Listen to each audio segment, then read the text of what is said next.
왜 남의 일에 신경 써요? 엄마는 이제 내 엄마 아니에요. 나는 내 아들 때문이 아니라 내 며느리를 위해 이 자리에 섰습니다. 10년을 함께 산 며느리가 하루아침에 쫓겨났습니다. 좁은 월세방에서 라면으로 끼니를 때우고 있었습니다. 나는 통장에서 1,000만 원을 꺼냈습니다. 작년 설날만 해도 우리는 가족이었습니다. 승우와 지은이가 서연이 손을 잡고 왔고 온 집안이 북적였습니다. 지은이는 아침부터 부엌에서 나를 도왔습니다. 떡국을 끓이고 전을 데우며 땀을 흘렸지만 그 얼굴엔 웃음이 가득했습니다. 어머님 고생 많으셨어요. 아니야, 괜찮아. 지은이가 내 손을 잡았습니다. 따뜻한 손이었습니다. 그날 저녁 온 가족이 모여 밥을 먹었습니다. 승우는 술을 마시며 웃었고 서연이는 떡국을 먹으며 제잘거렸습니다. 저는 그 모습을 바라보며 행복했습니다. 이 행복이 영원할 줄 알았습니다. 4월이 되어 승우가 혼자 찾아왔습니다. 표정이 어두웠습니다. 무슨 일인지 물으려는데 승우가 먼저 입을 열었습니다. 엄마, 저 이혼했어요. 나는 귀를 의심했습니다. 뭐라고? 지은이랑 헤어졌어요. 순간 머릿속이 하얘졌습니다. 무슨 말인지 이해할 수 없었습니다. 왜 갑자기? 갑자기가 아니에요. 작년부터 안 맞았어요. 작년부터? 네, 그래서 협의 이혼하기로 했어요. 서류는 이미 넣었고요. 나는 소파에 주저앉았습니다. 다리에 힘이 풀렸습니다. 지은이는 뭐래? 할 말 없대요. 승우는 담담하게 말했습니다. 마치 날씨 이야기를 하듯이 덤덤했습니다. 서연이는 지은이가 키워요. 제가 양육비 줘야죠. 나는 아무 말도 할 수 없었습니다. 목이 메었습니다. 엄마, 너무 놀라지 마세요. 저희는 이미 결정했어요. 승우는 그 말을 남기고 일어섰습니다. 나는 승우를 붙잡고 싶었지만 손이 떨려서 움직일 수 없었습니다. 승우가 나간 뒤 나는 한참을 멍하니 앉아 있었습니다. 아무 생각도 나지 않았습니다. 그저 머릿속이 하얗게 비어 있었습니다. 10년을 함께 산 부부가 헤어졌습니다. 내가 며느리라고 생각했던 사람이 이제 없습니다. 손주를 언제 볼 수 있을지 알 수 없습니다. 며칠 뒤 친정 남동생 영호가 찾아왔습니다. 영호는 68세로 나보다 3살 아래입니다. 평생 가까이 지내온 동생이었습니다. 누나, 승우 이혼했다며. 어떻게 알았어? 승우가 나한테 전화했어. 누나한테 말했다고. 나는 차를 내왔습니다. 영호가 찻잔을 들면서 누나, 너무 상심하지 마. 요새 이혼 흔해. 나는 고개를 끄덕였습니다. 그나저나 지은이는 어떻게 지내? 모르겠어. 연락 안 했어. 왜 안 해? 뭐라고 말해야 할지 모르겠어. 영호가 한숨을 쉬었습니다. 누나, 며느리는 이제 남이야. 너무 신경 쓰지 마. 나는 영호를 바라봤습니다. 남이라니. 이혼했잖아. 이제 남이지. 그래도 누난 아들 편 들어야지. 며느리 편 들면 안 돼. 나는 아무 말도 하지 않았습니다. 영호 말이 맞는 것 같으면서도 마음 한편이 불편했습니다. 승우가 잘못한 건 아니겠지? 영호가 물었습니다. 나는 고개를 저었습니다. 모르겠어. 뭐 남자가 다 그렇지. 젊을 땐 바람 피울 수도 있어. 나는 영호를 똑바로 봤습니다. 승우가 바람을 폈어? 아, 그게. 승우가 나한테 말했어. 다른 여자 만났다고. 가슴이 철렁 내려앉았습니다. 누군데? 회사 사람인데 진지하게 사귀는 사이래. 재혼할 생각인 것 같던데? 나는 찻잔을 내려놨습니다. 손이 떨렸습니다. 그럼 지은이는? 지은이가 먼저 알고 이혼하자고 했대. 지은이가 먼저? 응, 깔끔하게 정리했대. 양육비도 받기로 하고. 나는 숨이 막혔습니다. 지은이가 얼마나 힘들었을까. 남편이 바람을 피웠는데 이혼을 먼저 요구해야 했을 그 마음이 어땠을까. 영호가 일어섰습니다. 누나 너무 걱정하지 마. 승우 새 출발해서 잘 살 거야. 영호는 그 말을 남기고 돌아갔습니다. 나는 문을 닫고 거실에 섰습니다. 텅 빈 거실이 차갑게 느껴졌습니다. 5월이 되었습니다. 나는 매일 지은이 생각을 했습니다. 지은이는 어떻게 지내고 있을까? 서연이는 괜찮을까? 연락하고 싶었지만 용기가 나지 않았습니다. 어느 날 시장에 갔습니다. 채소를 사려고 야채 코너를 둘러보고 있었습니다. 그때 저 멀리 익숙한 뒷모습이 보였습니다. 지은이였습니다. 상추를 고르고 있던 지은이는 예전보다 훨씬 야위어 보였습니다. 옷도 낡았고 머리도 단정하지 못했습니다. 나는 다가가려다가 멈칫했습니다. 뭐라고 말해야 할까? 괜찮냐고 물어야 할까? 아니면 그냥 지나쳐야 할까? 망설이는 사이 지은이가 상추 한 봉을 집어들었습니다. 시든 상추였습니다. 싱싱한 상추는 값이 비싸서 그랬을 것입니다. 지은이가 계산하는 모습을 멀리서 지켜봤습니다. 상추 한 봉뿐이었습니다. 고기도 생선도 없고 계란이나 두부도 없었습니다. 지은이가 계산을 마치고 돌아섰습니다. 나는 황급히 몸을 숨기고 지은이가 시장 밖으로 가는 걸 보았습니다. 나는 그 자리에 서서 한참을 망설였습니다. 쫓아가서 불러야 할지, 아니면 그냥 보내야 할지. 결국 아무것도 하지 못했습니다. 지은이는 멀어져 갔고 나는 그 뒷모습만 바라봤습니다. 집으로 돌아오는 길 가슴이 답답했습니다. 저녁을 먹었지만 입맛이 없었습니다. 밤새 지은이 생각이 머릿속을 떠나지 않았습니다. 다음 날 아침 지은이한테 연락해야겠다고 결심했습니다. 더 이상 모른 척할 수 없었습니다. 그런데 전화번호를 눌렀다가 지웠습니다. 뭐라고 말해야 할지 몰랐습니다. 전 시어머니가 전화하면 지은이는 어떤 기분일까? 괜찮다고 말할까? 아니면 전화를 끊어버릴까? 나는 용기가 나지 않아 핸드폰을 내려놨습니다. 그날 밤 서연이가 나를 보며 울고 있는 꿈을 꿨습니다. 나를 보며 손을 뻗었습니다. 할머니, 서연이가 울먹였습니다. 나는 서연이를 안아주려고 다가갔는데 서연이가 점점 멀어졌습니다. 꿈에서 깼는데 가슴이 두근거리고 식은땀을 흘렸습니다. 시계를 보니 새벽 4시였습니다. 다시 잠들지 못하고 일어나서 거실로 나와 창밖을 봤습니다. 어둠 속에서 가로등만 외롭게 빛나고 있었습니다. 지은이와 서연이가 어딘가에서 힘들게 살고 있을 것입니다.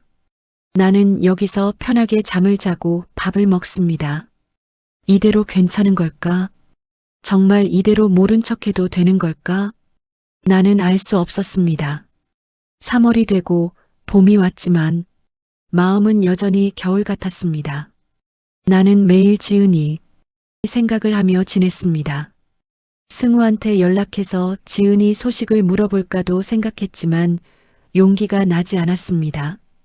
어느 토요일 아침 장을 보러 시장에 갔습니다. 고등어를 사려고 생선 가게 앞에 섰는데 옆에서 누군가 말했습니다. 이거 얼마예요? 그 목소리를 듣는 순간 심장이 멎는 것 같았습니다. 고개를 돌려보니 지은이였습니다. 지은이는 나를 보지 못한 채 고등어를 바라보고 있었습니다. 지난 5월에 봤을 때보다 더 야위어 보였습니다. 뺨이 움푹 들어갔고 눈가에 그늘이 져 있었습니다. 4,000원이요. 주인 아저씨가 말했습니다. 지은이가 지갑을 열었습니다. 그 안에 1,000원짜리 몇 장과 동전 몇 개가 보였습니다. 지은이는 잠시 망설이다가 고등어를 내려놓았습니다. 다음에 올게요. 지은이가 돌아설 때 나랑 눈이 마주쳤습니다. 어머님, 지은이가 깜짝 놀라며 멈춰 섰습니다. 나도 어찌할 바를 몰랐습니다. 지은아, 어머님 여기 어쩐 일이세요? 장 보러 왔어. 아, 네. 지은이가 어색하게 웃었습니다. 나는 지은이 손을 봤습니다. 손등이 갈라져 있는 게 거친 일을 많이 한 흔적이었습니다. 지은아, 손이 왜 그래? 아, 이거요. 괜찮아요. 지은이가 손을 뒤로 숨겼습니다. 나는 가슴이 아팠습니다. 밥은 먹고 다녀? 네, 먹어요. 지은이가 고개를 끄덕였지만 그 얼굴은 수척했습니다. 밥을 제대로 먹지 못하는 게 분명했습니다. 서연이는 잘 지내? 네, 잘 지내고 있어요. 지은이 목소리가 떨리고 눈가가 붉어졌습니다. 나도 눈물이 날 것 같았습니다. 참으려고 애썼지만 목이 메었습니다. 지은아, 혹시 어머님 저 가봐야 해요. 일 나가야 해서요. 지은이가 황급히 말했습니다. 어디서 일해? 편의점이요. 오후 2시까지 들어가야 해요. 지은이가 시계를 봤습니다. 1시 40분이었습니다. 그럼 점심은? 아까 먹었어요. 괜찮아요. 지은이는 거짓말을 하고 있었습니다. 그 야윈 얼굴이 모든 걸 말해주고 있었습니다. 지은아, 잠깐만. 나는 지은이 팔을 붙잡았습니다. 지은이가 멈춰 섰습니다. 고등어 살게. 같이 가자. 지은이가 고개를 저었습니다. 괜찮아요. 저 안 사요. 내가 살게. 우리 집에서 먹을 거야. 나는 주인 아저씨한테 고등어 2마리를 샀습니다. 그리고 두부랑 계란 한 판도 샀습니다. 어머님, 왜 이렇게 많이 사세요? 우리 집에서 먹을 거야. 나는 봉투를 들고 지은이한테 갔습니다. 이거 가져가. 어머님, 안 돼요. 가져가. 서연이 먹여야지. 지은이가 눈물을 글썽이는데 나도 눈물이 났습니다. 어머님, 정말 괜찮아요. 저희 잘 지내요. 지은이 목소리가 떨렸습니다. 나는 지은이 손에 봉투를 쥐어줬습니다. 그냥 받아. 할머니가 손주 반찬 좀 사주는 건데. 뭐가 이상해. 지은이가 봉투를 받았습니다. 그리고 고개를 숙였습니다. 어깨가 떨리는 게 울고 있었습니다. 지은아, 어머님 정말 감사합니다. 지은이가 고개를 들었습니다. 눈물이 볼을 타고 흘렀습니다. 나도 참지 못하고 눈물을 흘렸습니다. 지은아, 주소 좀 알려줄래? 내가 서연이 보러 가고 싶어서. 지은이가 잠시 망설였습니다. 어머님, 승우 오빠한테는 저랑 만났다고 말씀하지 마세요. 왜? 승우 오빠가 화낼까 봐요. 제가 어머님한테 연락했다고 오해할까 봐요. 나는 가슴이 먹먹해졌습니다. 알았어. 말 안 할게. 감사해요. 주소 알려줘. 지은이가 다시 망설였습니다. 그러다가 작은 목소리로 말했습니다. 어머님, 저 지금 형편이 안 좋아요. 집도 좁고 초라해서 부끄러워요. 상관없어. 지은아, 나는 내 시어머니야. 뭐가 부끄러워. 지은이가 눈물을 닦았습니다. 그럼 나중에 문자 드릴게요. 고마워. 지은이가 봉투를 꼭 안고 돌아섰습니다. 그리고 빠른 걸음으로 시장을 빠져나갔습니다.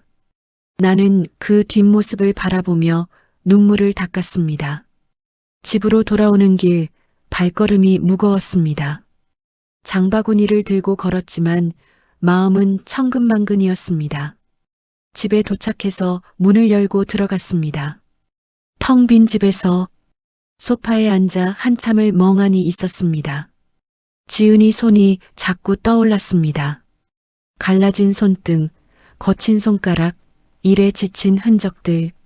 10년 동안 우리 집 며느리로 살았던 지은이가 이제 저렇게 힘들게 살고 있습니다.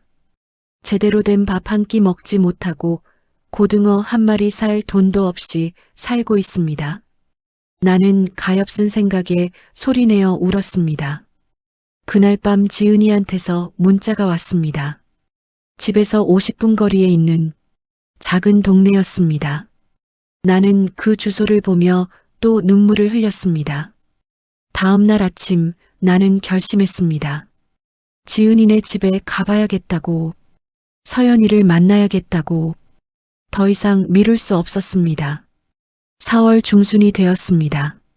나는 지은이네 주소를 핸드폰에 저장해두고 매일 바라봤습니다. 가야 한다는 생각과 아직은 이르다는 생각 사이에서 망설였습니다. 어느 목요일 오후 더 이상 참을 수 없었습니다. 가방을 챙겨 들고 집을 나섰습니다. 버스를 2번 갈아타고 지은이가 사는 동네에 도착했습니다. 낡은 건물들이 늘어선 골목이었습니다. 페인트가 벗겨진 벽, 녹슨 철문, 좁은 계단이 보였습니다. 지은이가 보내준 주소를 찾아 골목을 걸었습니다. 3층짜리 건물 앞에 섰습니다. 좁고 가파른 계단을 올라 2층 지은이네 집으로 갔습니다. 문 앞에 서서 한참을 망설였습니다. 초인종을 누를까 말까 고민했습니다. 그런데 안에서 소리가 들렸습니다. 엄마 배고파? 조금만 기다려 서연아. 엄마가 지금 라면 끓일게. 지은이 목소리였습니다. 나는 초인종을 눌렀습니다. 문을 연 지은이가 나를 보고 깜짝 놀랐습니다. 어머님, 어떻게 오셨어요? 지은아, 서연이 보러 왔어. 지은이가 당황한 표정으로 안을 돌아봤습니다. 들어오세요. 근데 집이 좁아요. 괜찮아. 문을 열고 들어갔습니다. 5평 정도 되는 작은 원룸이었습니다. 부엌과 방이 붙어 있었고 화장실은 문 하나 사이에 있었습니다. 방 안에는 2층 침대, 작은 옷장, 책상, 그리고 미니 냉장고가 전부였습니다. 열어보니 김치통 하나, 우유 한 팩, 계란 몇 개만 있었습니다. 할머니, 서연이가 침대에서 뛰어내렸습니다. 나를 보고 환하게 웃었습니다. 할머니 어떻게 왔어요? 나는 서연이를 꼭 안아줬습니다. 1년 만에 안는 손주였습니다. 눈물이 났습니다. 할머니 보고 싶었어. 나도 보고 싶었어, 우리 서연이. 서연이가 내 품에 안겼습니다. 예전보다 가벼웠습니다. 밥을 제대로 먹지 못하고 있는 게 분명했습니다.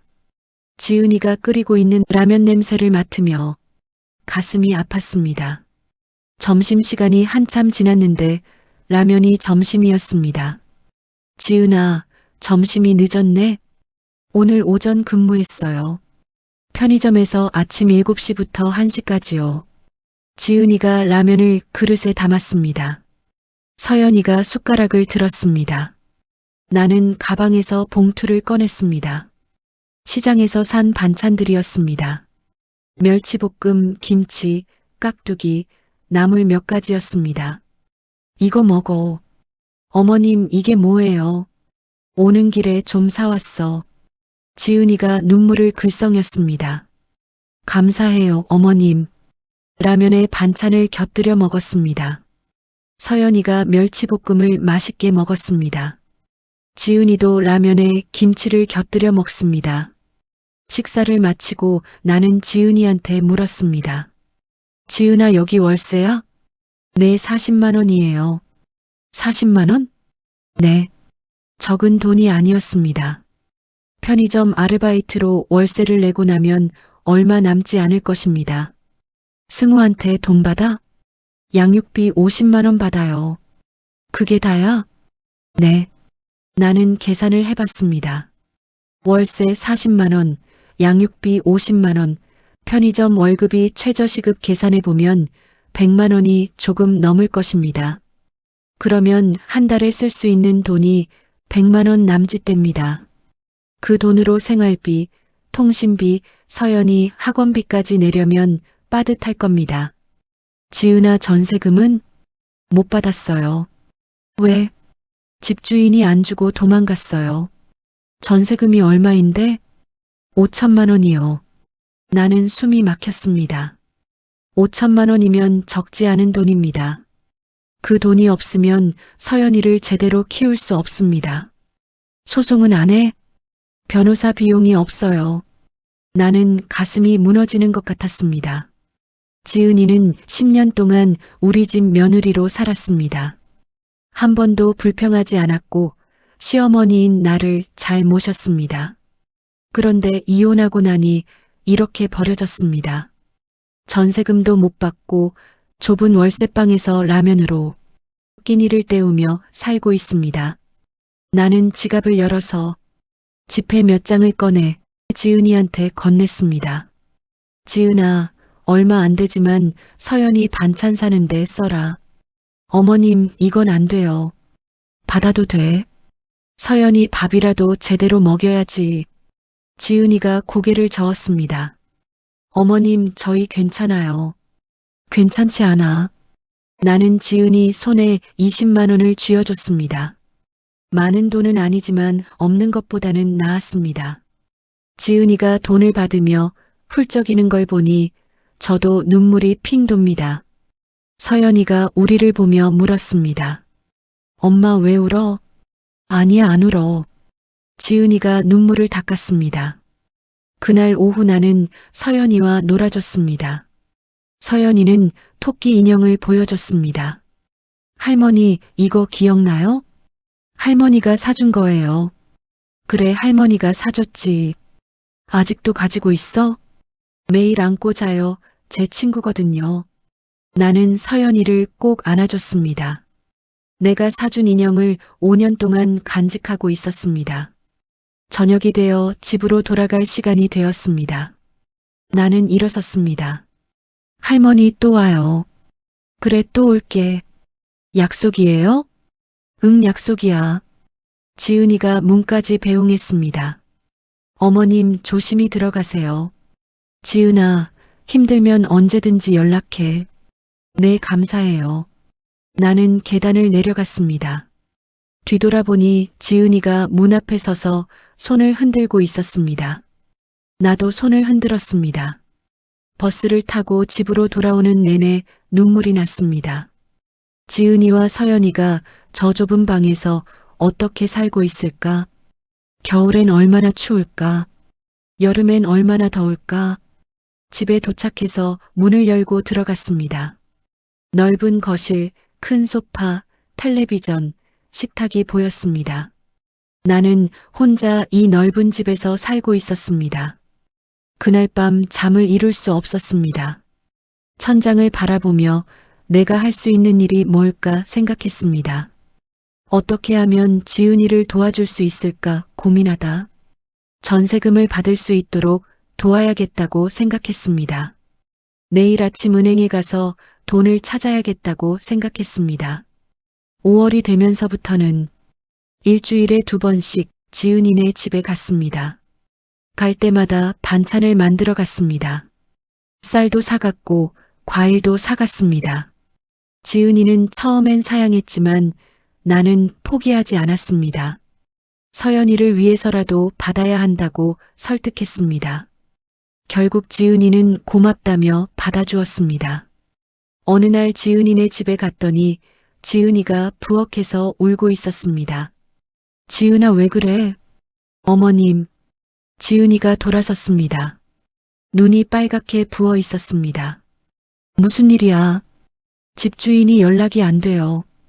완전히 잠적했어요. 전세금을 받을 수가 없어요. 나는 지은이 손을 잡았습니다. 소송해야지. 돈이 없어요, 어머님. 변호사 비용이 1,000만 원은 든대요. 나는 잠시 생각했습니다.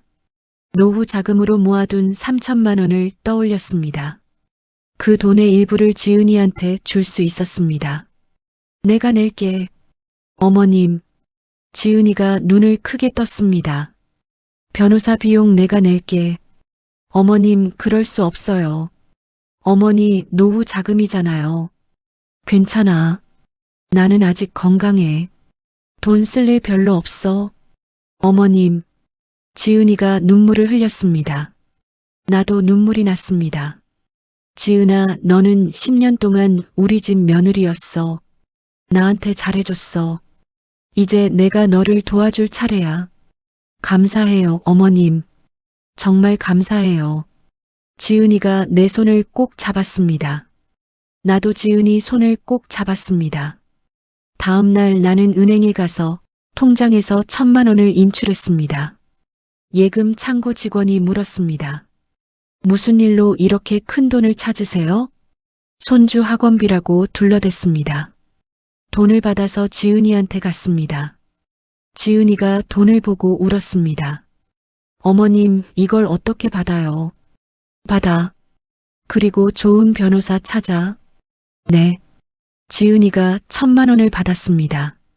그리고 전세 사기 전문 변호사를 찾기 시작했습니다. 일주일 뒤 강남역 근처에 있는 변호사 사무실로 갔습니다. 변호사는 40대 중반쯤 되어 보이는 여자였습니다. 차분한 목소리로 설명했습니다. 전세 사기는 요즘 많아요.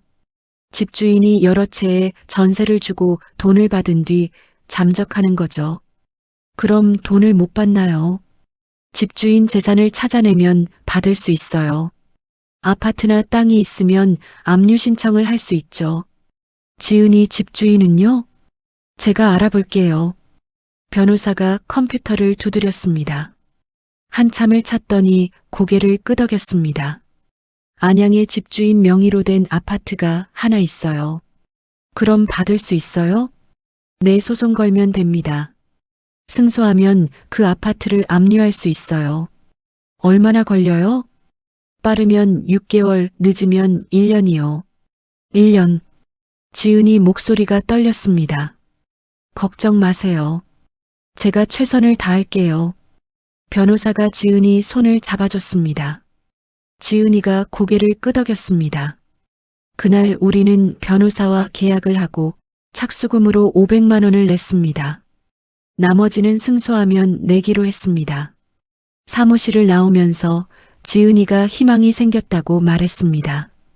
잘 될 거야. 그런데 어머님, 승우 오빠가 알면 어떡해요? 나는 잠시 멈칫했습니다. 승우한테는 아직 말하지 않았습니다. 괜찮아. 나중에 말할게. 지은이가 내 팔을 잡았습니다. 어머님, 저 때문에 아들이랑 사이가 나빠지면 어떡해요? 상관없어. 나는 단호하게 말했습니다. 감사해요, 어머님. 평생 잊지 않을게요. 우리는 버스 정류장으로 걸어갔습니다. 5월의 햇살이 따뜻했습니다. 그날 저녁 지은이네 집에서 저녁을 먹었습니다. 된장찌개를 끓이고 몇 가지 반찬을 만들어 오랜만에 제대로 된 식사를 했습니다. 서연이가 밥을 먹으며 물었습니다. 할머니, 이제 자주 와요. 그래, 할머니가 자주 올게. 매일 오면 안 돼요? 서연이 말에 가슴이 뜨거워졌습니다. 할머니랑 엄마랑 나랑 같이 살고 싶어요. 서연이 말에 지은이가 깜짝 놀랐습니다. 서연아, 그런 말하는 거 아니야. 왜요? 할머니 혼자 사는데 우리랑 같이 살면 좋잖아요. 나는 서연이 머리를 쓰다듬었습니다. 그래, 나중에 같이 살자. 정말이요?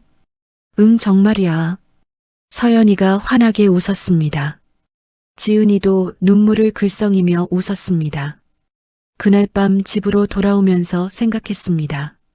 서연이 말대로 같이 살 수 있을까? 지은이와 서연이를 우리 집으로 데려올 수 있을까? 그런데 승우가 있었습니다. 승우가 알면 화를 낼 것입니다. 전 며느리를 우리 집에 들이는 걸 용납하지 않을 것입니다. 나는 한숨을 쉬었습니다. 6월이 되고 변호사한테서 연락이 왔습니다. 소장을 법원에 제출했으니 재판을 기다리자고 했습니다. 지은이는 재판에 대한 희망으로 전보다 밝아졌고 서연이한테도 웃으며 대했습니다. 지은이를 도와주고 있다는 사실이 뿌듯했습니다. 어느 날 지은이가 말했습니다. 어머님, 소송에서 이기면 방이 2개 있는 집으로 이사할 거예요. 그래, 좋겠다. 서연이도 자기 방 갖고 싶어 해요. 그럼 서연이 방도 꾸며줘야지. 네, 그럴 거예요. 지은이 얼굴에 희망이 가득했습니다. 나도 기뻤습니다. 우리는 함께 싸우기로 했습니다. 5천만 원을 받을 때까지 지은이와 서연이가 제대로 된 집에서 살 수 있을 때까지 함께 싸우기로 했습니다. 7월이 되고 무더운 여름이 시작되었습니다. 나는 여전히 일주일에 2번씩 지은이네 집에 갔습니다. 반찬을 만들어 가고 서연이와 놀아주고 지은이와 이야기를 나눴습니다. 소송은 진행 중이었습니다. 변호사는 한 달에 한 번씩 연락해서 진행 상황을 알려줬습니다. 법원에서 서류를 검토하고 있고 곧 첫 번째 재판 날짜가 잡힐 거라고 했습니다. 7월 중순 어느 날 나는 평소처럼 지은이네 집에 갔습니다. 반찬통을 들고 2층 계단을 올라갔습니다. 203호 문 앞에 섰습니다. 초인종을 누르려는데 뒤에서 누군가 말했습니다. 엄마. 나는 깜짝 놀라 뒤를 돌아봤습니다. 승우였습니다. 승우야, 너 여기 왜? 엄마야말로 여기 왜 왔어요? 승우 목소리가 차갑게 식어 있었습니다. 나는 반찬통을 꼭 안았습니다. 서연이 보러 왔어. 여기가 지은이네 집이에요. 그래. 엄마가 왜 여기 와요? 나는 대답하지 못했습니다. 승우가 한 걸음 다가왔습니다. 엄마, 전처 만나고 있었어요? 나는 고개를 끄덕였습니다. 언제부터요? 3월부터. 석 달 동안. 승우 목소리가 떨렸습니다. 왜 나한테 말 안 했어요? 말하면 화낼 것 같아서. 당연히 화나죠. 엄마가 왜 남의 편을 들어요? 남이 아니야. 이혼했으면 남이죠. 지은이는 10년 동안 우리 집 며느리였어. 이제 아니에요. 나는 승우를 똑바로 봤습니다. 승우야, 지은이가 너무 힘들게 살아. 월세방에서 라면으로 끼니를 때우고 있어. 그게 제 잘못인가요? 네가 바람 피워서 이혼했잖아. 승우가 얼굴이 굳었습니다. 엄마 지금 저한테 그런 말해요? 사실이잖아. 엄마는 제 편이 아니에요? 나는 오른쪽 편이야. 그게 전처 편이라는 거죠. 승우가 비웃듯이 말했습니다. 그때 문이 열렸습니다. 지은이가 나왔습니다. 어머님. 지은이가 나를 보고 웃다가 승우를 보고 얼어붙었습니다. 승우 오빠. 지은아. 승우가 지은이를 봤습니다. 지은이가 고개를 숙였습니다. 오랜만이야. 그러게요. 둘 사이에 어색한 침묵이 흘렀습니다. 나는 안으로 들어가려고 했습니다. 엄마 잠깐만요. 승우가 내 팔을 잡았습니다. 엄마 저랑 얘기 좀 해요. 밑에 카페에서요. 나는 지은이를 봤습니다. 지은이가 고개를 끄덕였습니다. 어머님 다녀오세요. 나는 승우를 따라 계단을 내려갔습니다. 건물 1층에 작은 카페로 들어가 구석자리에 앉았습니다. 승우가 아메리카노 2잔을 주문하고 커피가 나왔습니다. 승우가 한 모금 마시고 말했습니다. 엄마 도대체 왜 그래요? 뭐가? 왜 전처를 만나요? 서연이 보고 싶어서. 그럼 저한테 말하면 되잖아요. 제가 서연이 데려올게요. 그게 아니야. 그럼 뭐예요? 나는 숨을 깊이 들이마셨습니다. 승우야, 지은이가 전세금을 못 받았어. 그게 저랑 무슨 상관이에요? 5천만 원이야. 집주인이 잠적했어. 그래서요? 내가 변호사 비용을 댔어. 소송하라고. 승우가 커피잔을 내려놓았습니다. 엄마 뭐라고요? 1,000만 원 줬어. 엄마 미쳤어요? 승우 목소리가 커졌습니다. 카페 사람들이 우리를 쳐다봤습니다. 승우야, 조용히 해. 엄마가 전처한테 1,000만 원을 줬다고요. 그게 말이 돼요. 말이 돼. 지은이는 우리 집 며느리였어. 이제 아니에요. 그래도 엄마 정신 차려요. 지은이는 이제 남이에요. 남한테 왜 1,000만 원을 줘요? 서연이 때문이야. 서연이가 제대로 된 집에서 살아야지. 그건 제 책임이에요. 엄마가 나설 일이 아니에요.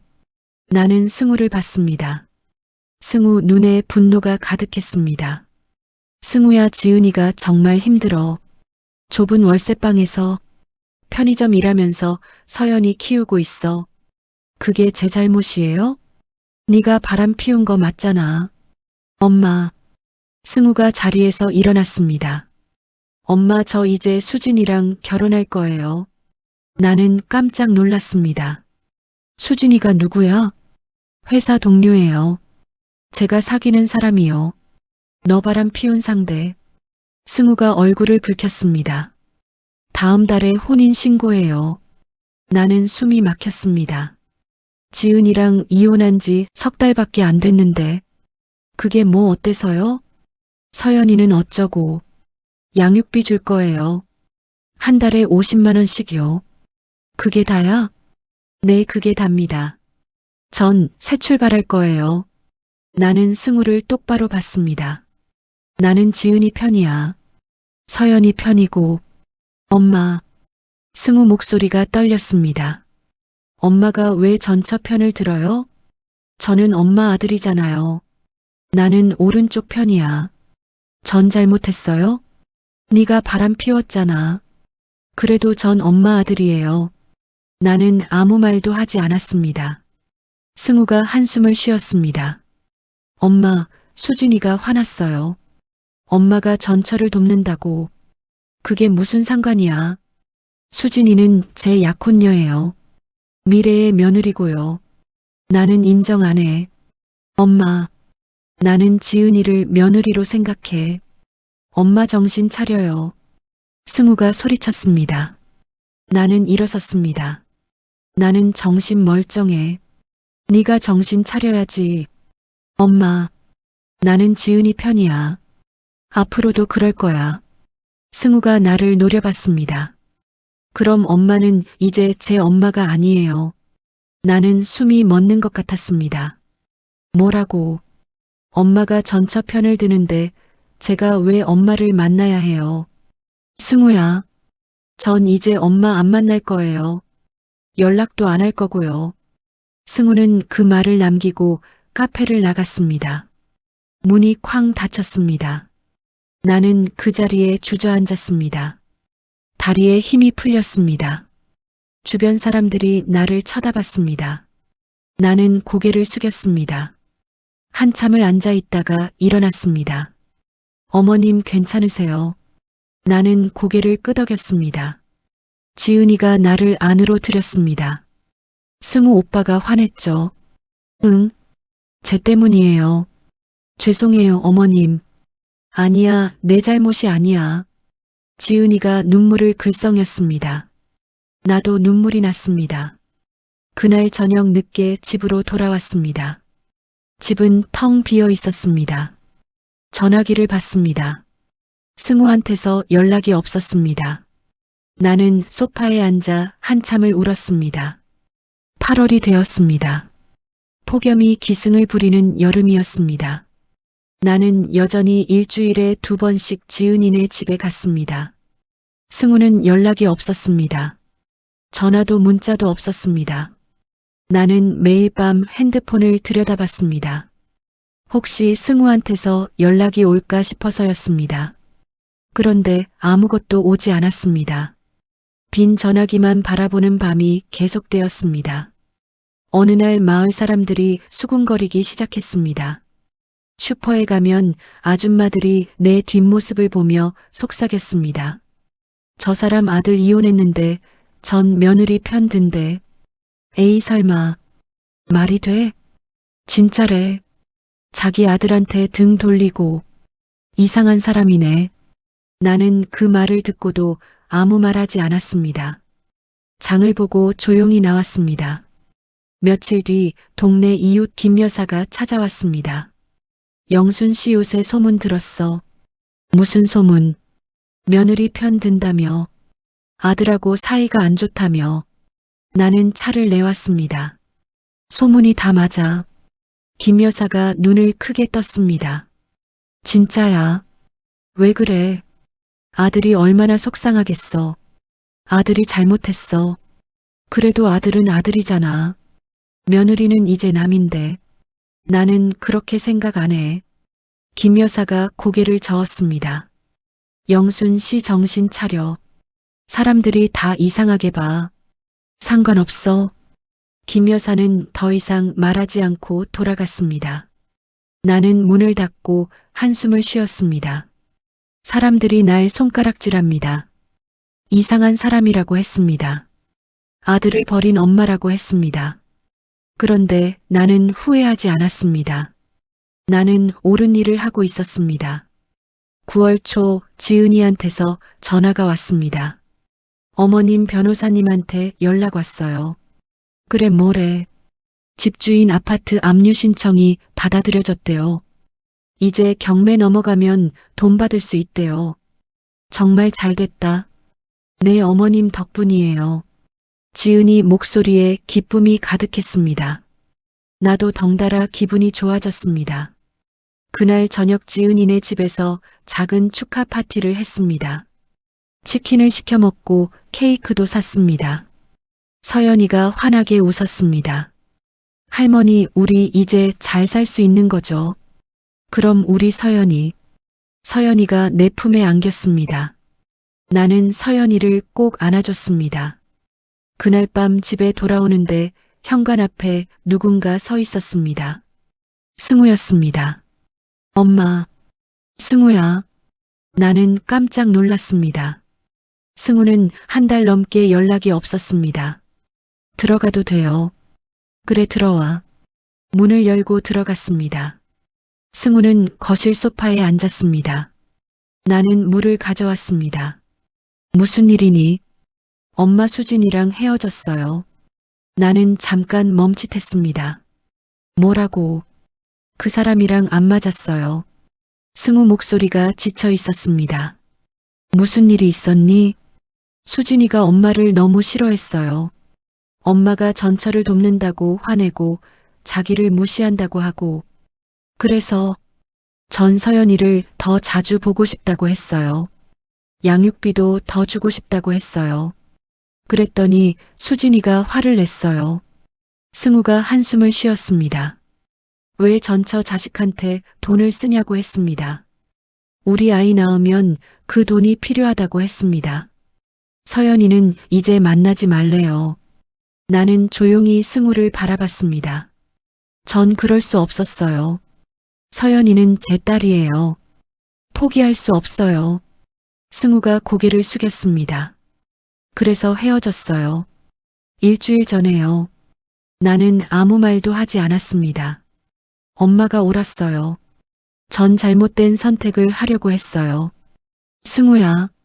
근데 엄마 전 여전히 화가 나요. 왜?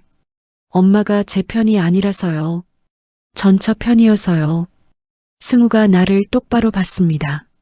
나는 오른쪽 편이야. 그게 제가 아니라는 거잖아요. 승우 목소리가 떨렸습니다. 엄마 전 이제 엄마랑 연락 안 할 거예요. 승우야.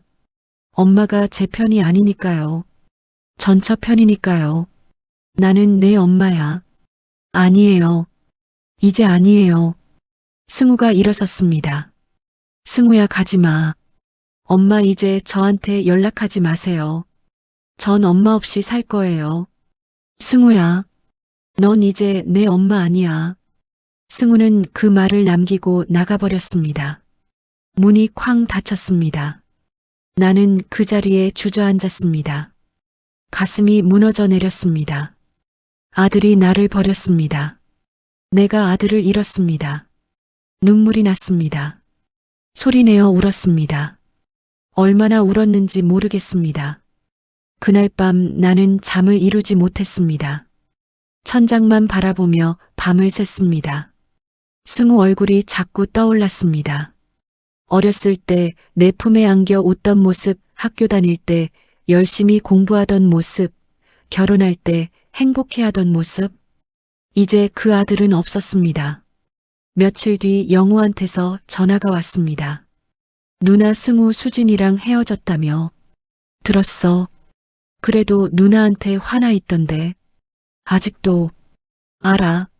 누나 이러다 정말 승우 잃어. 아직 늦지 않았으니까 사과해. 나는 잘못한 게 없어. 누나 아들이 더 중요해. 며느리가 더 중요해. 둘 다 중요해. 근데 승우가 잘못하고 있어. 영우가 한숨을 쉬었습니다. 누나 고집 부리지 마. 제발 정신 차려. 나는 정신 멀쩡해. 전화를 끊었습니다. 영우도 이제 나를 이해하지 못할 것입니다. 나는 완전히 혼자가 되었습니다. 아들도 동생도 이웃도 모두 나를 등졌습니다. 집은 텅 비어 있었습니다. 전화기는 조용했습니다. 아무도 연락하지 않았습니다. 나는 소파에 앉아 빈 전화기를 바라봤습니다. 혹시 승우한테서 연락이 올까, 혹시 미안하다고 할까 생각했습니다. 그런데 아무것도 오지 않았습니다. 밤마다 나는 전화기를 들여다봤습니다. 승우 번호를 누르고 싶었습니다. 먼저 연락하고 싶었습니다. 그런데 할 수가 없었습니다. 나는 잘못하지 않았습니다. 내가 먼저 연락할 이유가 없었습니다. 그렇게 시간이 흘렀습니다. 나는 점점 더 외로워졌습니다. 10월 어느 날 지은이네 집에 갔습니다. 서연이가 반갑게 맞아줬습니다. 할머니. 서연이가 내 품에 안겼습니다. 나는 서연이를 꼭 안아줬습니다. 할머니 요새 많이 오세요. 매일 오면 안 돼요. 서연이 말에 가슴이 뜨거워졌습니다. 할머니가 자주 올게. 정말이요.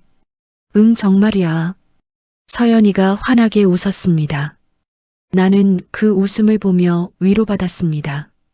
지은이가 차를 내왔습니다. 어머님 괜찮으세요? 요새 안색이 안 좋으신 것 같아요. 괜찮아. 승우 오빠 때문에 힘드시죠? 나는 고개를 끄덕였습니다. 어머님, 쟤 때문에 아들 잃으시면 어떡해요? 아니야, 내가 선택한 거야. 그래도요. 지은이가 눈물을 글썽였습니다. 나는 지은이 손을 잡았습니다. 후회하지 않아. 나는 옳은 일을 했어. 감사해요, 어머님. 지은이가 내 손을 꼭 잡았습니다. 나도 지은이 손을 꼭 잡았습니다. 그날 밤 집에 돌아와서도 외로움이 밀려왔습니다. 빈 집, 빈 전화기, 아무도 없는 거실. 나는 소파에 앉아 한참을 울었습니다. 아들이 보고 싶었습니다. 승우가 보고 싶었습니다. 그런데 돌아올 수 없다는 걸 알았습니다. 나는 혼자였습니다. 완전히 혼자였습니다. 그런데 이상하게 후회는 되지 않았습니다. 나는 옳은 일을 했습니다.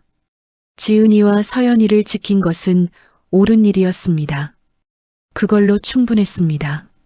11월이 되었습니다. 가을이 깊어지고 있었습니다. 나무잎이 노랗게 물들고 바람이 차가워졌습니다.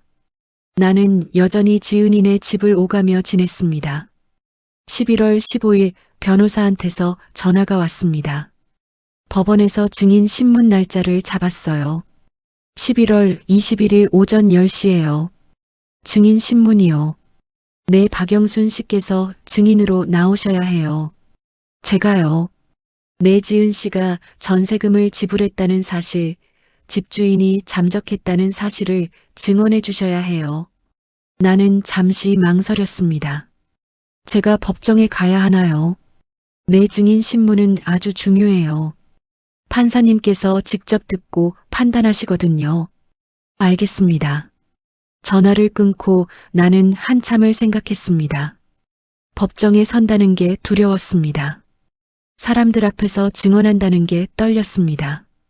그런데 지은이를 위해서라면 할 수 있었습니다. 11월 21일 아침 나는 일찍 일어났습니다. 정장을 꺼내 입고 머리를 단정하게 빗었습니다. 거울을 보니 70대 할머니가 보였습니다.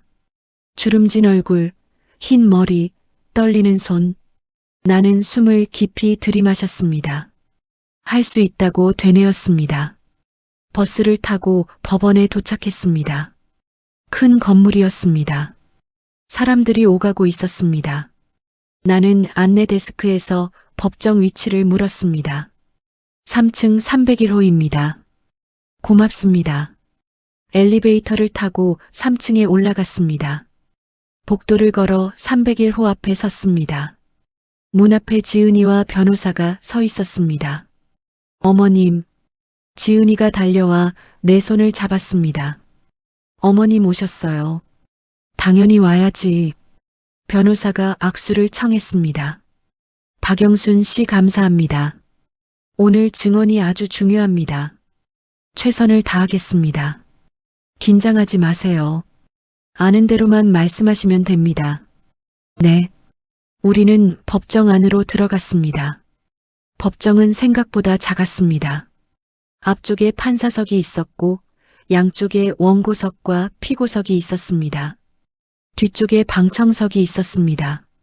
나는 방청석에 앉아 기다렸습니다. 판사가 들어왔습니다. 50대쯤 되어 보이는 여자 판사였습니다. 개정합니다. 판사가 망치를 두드렸습니다. 재판이 시작되었습니다. 먼저 변호사들이 말했습니다. 지은이 변호사가 전세 사기 경위를 설명했습니다. 피고 측 변호사는 집주인이 출석하지 않았다고 말했습니다. 그 다음 증인 신문이 시작되었습니다. 증인 박영순 씨 앞으로 나오십시오. 나는 일어섰습니다. 다리가 떨렸습니다. 천천히 걸어 나갔습니다. 증인석에 앉았습니다. 판사가 나를 봤습니다. 증인 선서를 하시겠습니까? 네. 나는 오른손을 들었습니다. 서기가 선서문을 읽어줬습니다. 나는 따라 읽었습니다. 양심에 따라 숨김과 보탬이 없이 사실 그대로 말하고 만일 거짓말이 있으면 위증의 벌을 받기로 맹세합니다. 선서가 끝났습니다. 나는 손을 내렸습니다. 변호사가 다가왔습니다. 증인께서는 원고 김지은 씨와 어떤 관계이십니까? 전 며느리입니다. 방청석에서 웅성거림이 들렸습니다. 판사가 망치를 두드렸습니다. 조용히 하십시오. 변호사가 계속 물었습니다. 전 며느리라고 하셨는데 원고와 증인의 아드님은 이혼하셨습니까? 네, 올해 4월에 이혼했습니다. 이혼 후에도 원고를 만나셨습니까? 네, 만났습니다. 왜 만나셨습니까? 손주 때문입니다. 서연이를 보고 싶었습니다. 변호사가 고개를 끄덕였습니다. 원고의 생활 형편을 아십니까? 네, 압니다. 어떻습니까? 아주 어렵습니다. 좁은 월세방에서 편의점 아르바이트로 생계를 유지하고 있습니다. 전세금을 받지 못했다는 사실을 아십니까? 네, 압니다. 5천만 원을 받지 못했습니다.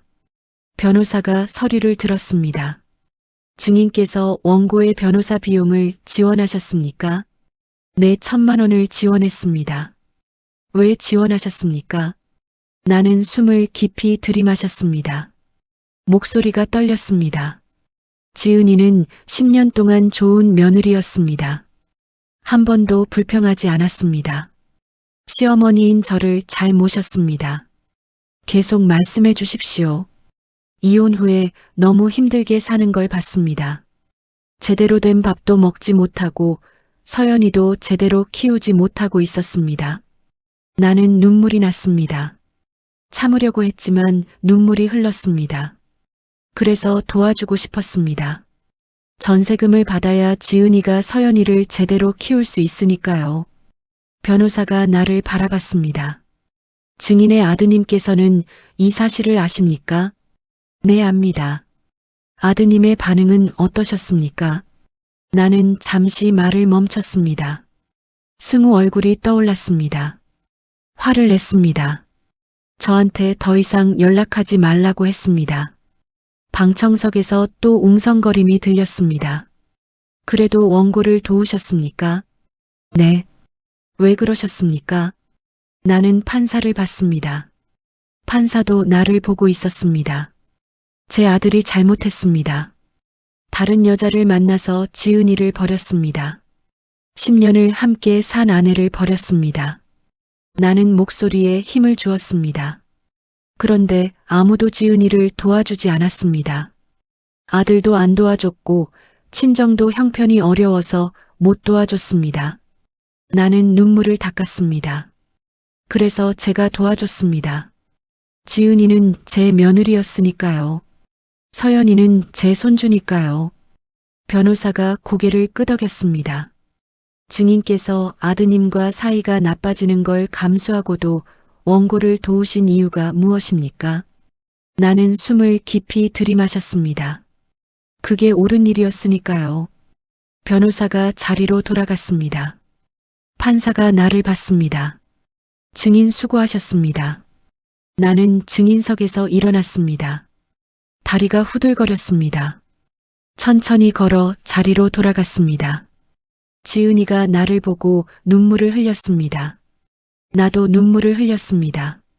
재판이 끝났습니다. 판사가 말했습니다. 판결은 2주 후에 선고하겠습니다. 우리는 법정을 나왔습니다. 복도에 나오자 지은이가 나를 안았습니다. 어머님 정말 감사해요. 정말 괜찮아. 어머님 말씀 정말 감동적이었어요. 변호사도 다가왔습니다. 박영순 씨 증언 아주 좋았습니다. 판사님께서 깊이 공감하신 것 같아요. 정말요. 내 판결 잘 나올 것 같습니다. 나는 안도의 한숨을 쉬었습니다. 그날 오후 집으로 돌아왔습니다.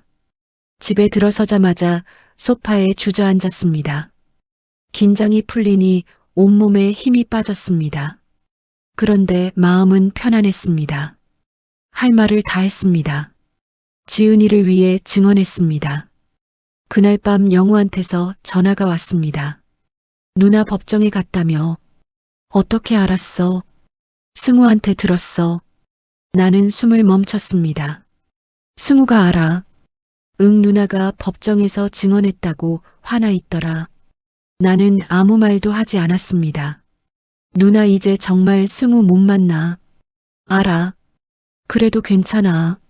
누나, 나는 옳은 일을 했어. 전화를 끊었습니다. 승우가 화나 있다는 말이 가슴을 아프게 했습니다. 그런데 후회는 되지 않았습니다. 나는 지은이를 위해 증언했습니다. 그게 옳은 일이었습니다. 그날 밤 나는 깊이 잠들었습니다. 오랜만에 편안한 잠이었습니다. 12월이 되었습니다. 찬바람이 불고 거리에 크리스마스 장식이 걸렸습니다. 1년의 끝이 다가오고 있었습니다. 12월 3일 변호사한테서 전화가 왔습니다. 판결 나왔어요. 나는 숨을 멈췄습니다. 어떻게 됐어요? 이겼어요. 전액 승소예요. 나는 눈물이 났습니다. 정말요. 내 판사님께서 집주인 아파트를 압류하라고 판결하셨어요.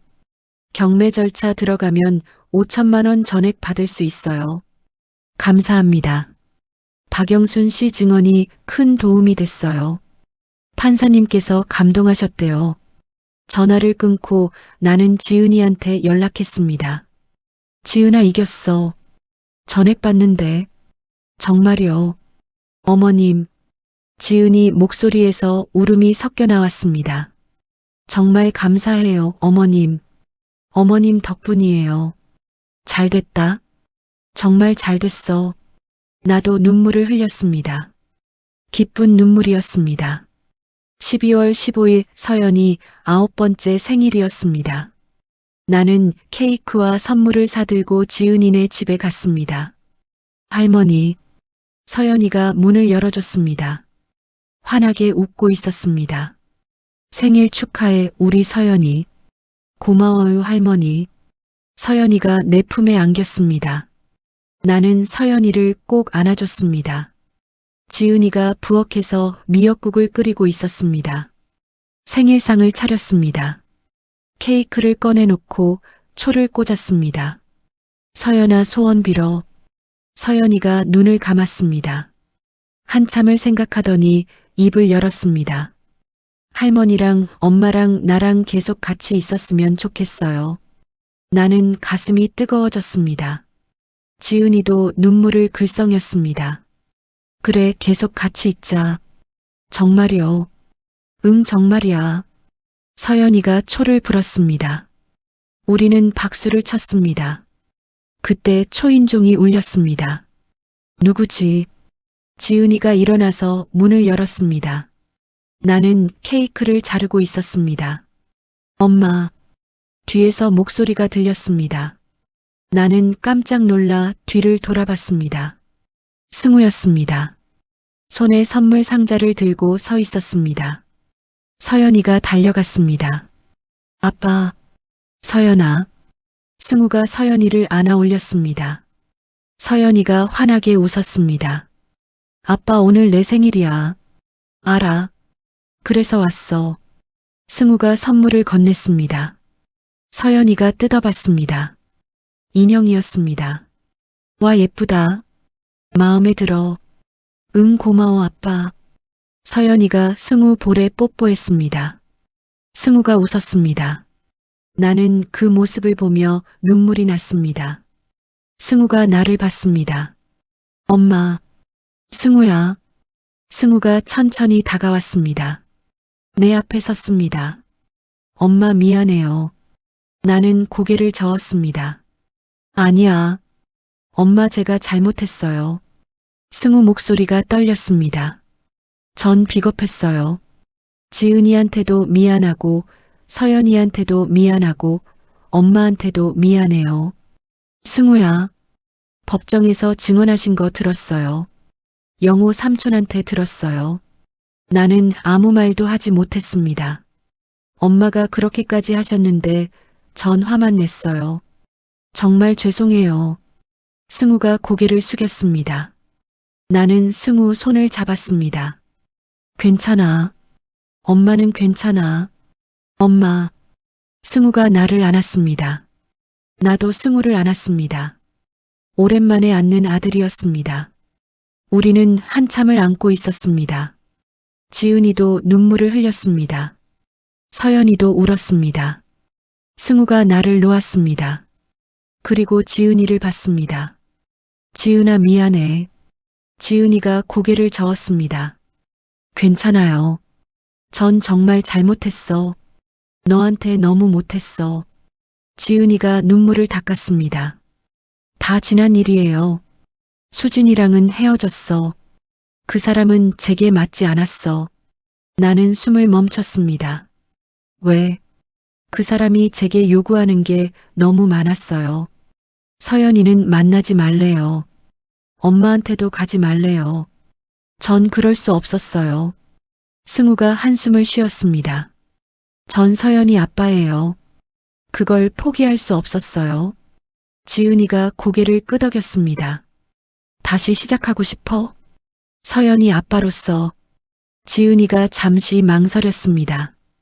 오빠, 우리가 다시 부부가 되는 건 어려워요. 알아. 그것까진 바라지 않아. 그럼 그냥 서연이 아빠로 있고 싶어. 자주 보고 싶고 양육비도 제대로 주고 싶고. 지은이가 눈물을 글썽였습니다. 그럼 그렇게 해요. 고마워. 승우가 지은이 손을 잡았습니다. 지은이도 승우 손을 잡았습니다. 서연이가 우리를 보며 웃었습니다. 우리 이제 다시 가족이야. 그래, 우리는 가족이야. 나는 서연이를 안아줬습니다. 그날 저녁 우리는 함께 저녁을 먹었습니다. 지은이가 끓인 미역국, 내가 만들어 온 반찬, 승우가 사온 치킨. 식탁은 작았지만 마음은 따뜻했습니다. 승우가 밥을 먹으며 말했습니다. 엄마, 이제 자주 올게요. 그래, 자주 와. 지은이한테도 자주 올게요. 서연이 보러요. 지은이가 고개를 끄덕였습니다. 우리는 오래 앉아서 이야기를 나눴습니다. 그동안 못다한 이야기들을 나눴습니다. 밤이 깊어졌습니다. 나는 일어섰습니다. 이제 가야겠다. 조심히 가세요, 어머님. 지은이가 배웅했습니다. 승우도 함께 나왔습니다. 엄마 제가 바래다 드릴게요. 괜찮아, 버스 타고 갈게. 엄마. 승우가 나를 안았습니다. 정말 죄송해요. 그리고 감사해요. 나는 승우 등을 토닥였습니다. 괜찮아, 우리 아들. 승우가 나를 놓았습니다. 눈물이 그렁그렁했습니다. 나는 계단을 내려갔습니다. 뒤돌아보니 승우와 지은이와 서연이가 손을 흔들고 있었습니다. 나도 손을 흔들었습니다. 버스를 타고 집으로 돌아오는 길 창밖을 바라봤습니다. 거리에 크리스마스 불빛이 반짝였습니다. 가슴이 따뜻했습니다. 오랜만에 느끼는 행복이었습니다. 눈 내리는 날 12월 23일 지은이가 새 집으로 이사했습니다. 방이 2개 있는 작은 아파트였습니다. 넓지는 않았지만 예전 월세방보다 훨씬 나았습니다. 서연이는 자기 방을 갖게 되었습니다. 나도 함께 들어가서 살기로 했습니다. 지은이가 먼저 제안했습니다. 어머님, 우리랑 같이 사세요. 괜찮겠니? 괜찮아요. 저희가 원해요. 나는 고맙다고 말했습니다. 12월 24일 크리스마스 이브, 승우가 찾아왔습니다. 손에 선물을 들고 왔습니다. 우리는 함께 저녁을 먹었습니다. 지은이가 만든 불고기, 내가 만든 잡채, 승우가 사온 케이크, 식탁에 둘러앉아 밥을 먹었습니다. 서연이가 제잘거렸고, 승우가 웃었고, 지은이가 미소 지었습니다. 나는 그 모습을 바라보며 행복했습니다. 저녁을 먹고 나서 창밖을 봤습니다. 눈이 내리고 있었습니다. 하얀 눈이 조용히 내렸습니다. 할머니 눈이야. 서연이가 창가로 달려갔습니다. 우리도 함께 창가에 섰습니다. 예쁘다. 지은이가 말했습니다. 승우가 고개를 끄덕였습니다. 나는 눈을 바라보며 생각했습니다. 우리는 가족이었습니다. 조금 다른 형태지만 가족이었습니다. 승우와 지은이는 다시 부부가 되지 않을 수도 있습니다. 그래도 괜찮았습니다. 우리는 서연이를 위한 가족이었습니다. 그것만으로 충분했습니다. 눈은 계속 내렸습니다. 하얀 눈이 세상을 덮었습니다. 나는 서연이 손을 잡았습니다. 따뜻한 손이었습니다. 우리의 새로운 시작이었습니다. 행복한 이야기로 다시 찾아오겠습니다. 내 인생 내 사연이었습니다.